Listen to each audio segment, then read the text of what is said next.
Hello, Tar Heel Nation. Welcome back to another episode of UNC Hoops Talk. This is your host, Dan DeWitt. Tar Heels split this last week, going 1-1. But are we playing some of the best basketball of the season this far? Have we turned a corner? Do our freshmen get it now? Are we set to go on an upward stream? We're going to talk about that stuff. But first, just want to thank you guys for supporting the podcast, for sharing it, listening to it, asking questions, comments, just uniting Tar Heel Nation is what I say is kind of the mission of this podcast. And I want to thank you guys for supporting it and hopefully enjoying it. But we're going to try to make this one a short one. I got plenty to do. I'm sure as all of us do, but going to try to get this one in here, look at the past games, look ahead to the next week as best we can in a COVID season where things can be canceled and switched within minutes, if not hours. So let's jump on in. Tar Heels went down to Tallahassee to take on the Florida State Seminoles last, Saturday, I think, and played pretty well. Kind of an outcome I expected. We lost, or at least I hoped for. Well, I shouldn't say that. We lost, so I didn't hope for that. But we lost by single digits. We didn't get blown out the way they had blown out State the game before and shot the ball the game before. I was worried about this game, but we played pretty well. Stats-wise, Kerwin led us, shot 4 for 10 from 3, which is awesome to kind of see him take 10 threes. And even in last night's game, he was shooting like everything. And I don't know that he can get up too many shots as long as he keeps making them at the clip he is. 14 points. Caleb Love, 11 points, 4 for 10 shooting, 40%. We'll take that for what he's been doing. That looked good. Garrison Brooks, 12 points. Looking at this, it says 7 fouls for Garrison. Obviously, that's not, but maybe that's fouls. I don't know what that means. Sorry, a little rant there. Baycott, 9 points. RJ Davis shot well, 6 for 9, 2 for 3 from 3, 16 points, 3 assists to 1 turnover. We looked a lot better. I didn't get to see the last part of this game. But from what it sounds like, we played well. We did well. We had 14 turnovers, which is not bad.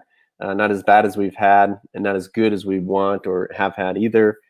17 turnovers. And actually, Anthony Harris made his return, played 8.5 minutes, and was plus 10 in this game, which led – the next closest is, plus 2 it looks like by Andrew Platek. So – made a big impact, lots of energy, knocked down a 3, some good defense. It sounded like, again, I didn't see this, 3 assists in those 8.5 minutes. So big impact for Anthony Harris in this. Don't expect too much right away from him. He's still got a ways to go. I think last night, again, proved that. But, we shot the ball all right, 44% overall, 42%, which is definitely something we'll take from 3. And we made 10 threes. So, 79% from the free throw line, all those things we'll take. It was good.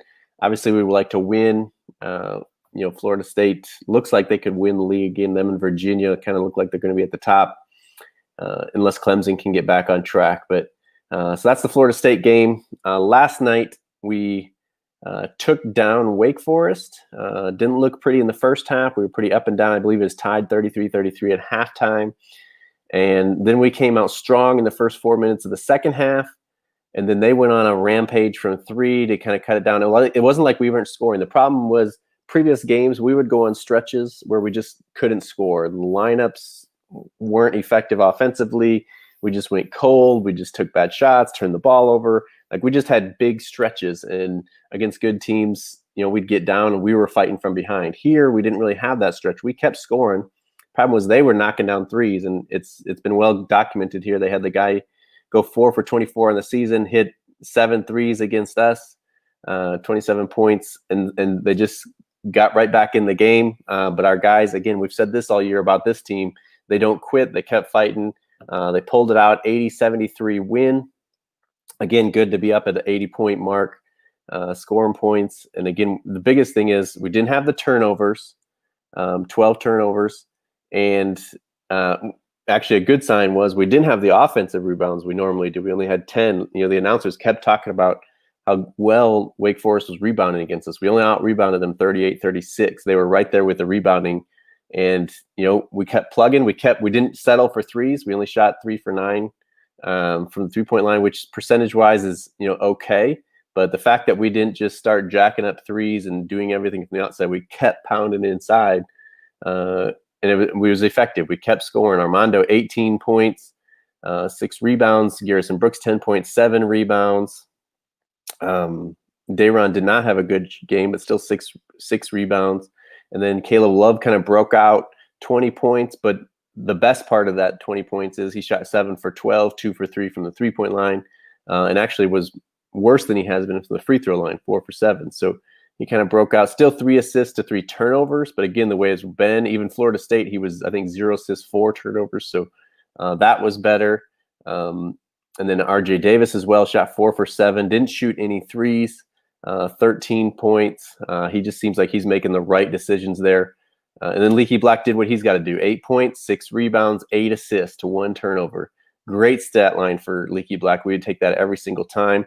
And again, I've said this to several people since the game last night too, but one of the best parts of this game was we looked really good. We didn't have those stretches where we didn't score. Again, it's Wake Forest, so maybe that's something to do with it. But we kept pounding inside. We didn't settle for outside shots, but also there's improvement to be had. As again, this may be the best we looked all season last night. Maybe outside like the first game, we looked really good, but that was not an ACC team. This may be the best we looked, and yet there's worries you can find, like, hey, we can do better. Kerwin Walton shot 3 for 8, 1 for 4 from 3. So he was not as good as he's been.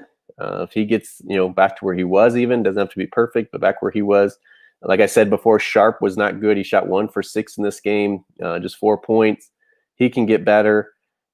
And there's Anthony Harris only played 6 minutes in this game. He just kind of looked out of it. Again, I told you guys, be patient. He's going to take some time just because he looked good in that first game in those 8 minutes.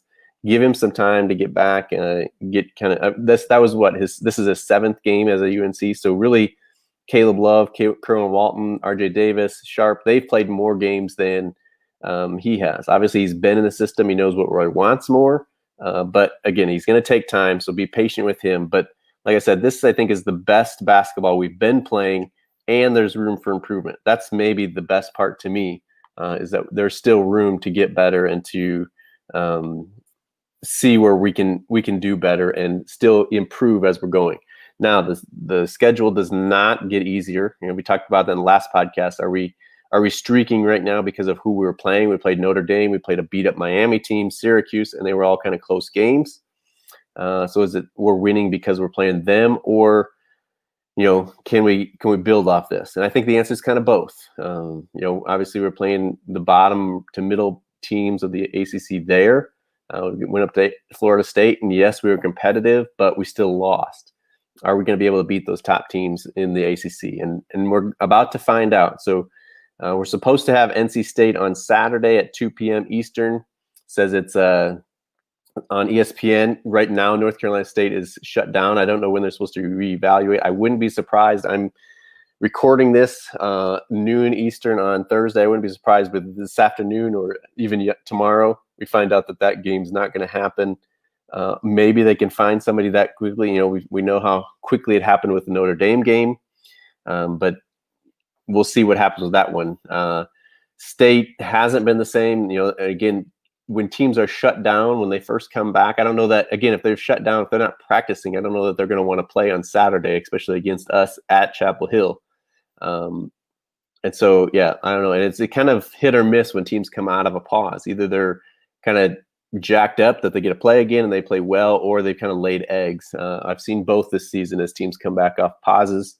And then next Tuesday, we play at Pittsburgh, 7 p.m. Eastern tip on ACC Network. And people say, yeah, it's Pittsburgh. Pittsburgh just beat Duke. Duke is not good. I don't know if that's the barrier, but Pittsburgh is playing well. They got one, that Champagne or whatever his name is, Champagne, went for 30 against Duke. Tough player. So don't just look at that and say, well, that's a win because it's Pittsburgh. We're at their place. Again, this season's not the same, but, we'll see there what happens. That's not a gimme by any means. That's going to be a tough game. And like I said, this is when we start to find out. They're not the top of the ACC, but they're a good team this year. A team we got to beat if we want to do what we want to do. But not going to be a gimme for sure. And then we're supposed to go to Clemson. February 2 is a Tuesday, 7 p.m. Eastern tip. It says on ESPN, ESPN2, or ESPNU. When we were supposed to play Clemson a couple weeks ago, when we played Syracuse instead, they were playing really well, and we said, well, it's kind of good that we didn't have to play them. They just got their brains beat in by Virginia. We'll see how they respond from that. Again, they had a little pause there as well right before they got beat up by Virginia. We'll see, do they get back to the team they were? They were looking at one of the best teams in the ACC, or do they go back to, Clemson and doing Clemson things? But we're supposed to have those on the 2nd. Again, I may podcast before then. I don't know. But the end of January, beginning of February, I do go out of town, so we may miss a pod in there. And then that's why I'm just mentioning these games. But then we got at Duke on February 6th. Again, I should be able to podcast before that game, but that's an ESPN game at 6 p.m. Eastern on that Saturday. That one's in Durham. But again, I don't want to talk too much about them because we like to do a bigger preview, obviously, for the Duke game. So we'll talk about that. But that's what we got coming up. Like I said, playing some of the best basketball we have, but take a pause, look at who we've been playing. We got to keep building it. It looked great to have Caleb doing what he was doing. RJ was doing his things, and then the other guys have kind of been doing. Leaky seems to be finding his spot. But we got to continue it. We got to keep it up. We got to keep finding our roles and what we can do, where we can do it. So, like I said, I want to keep this one short. I hope you enjoyed it. Like it, share it.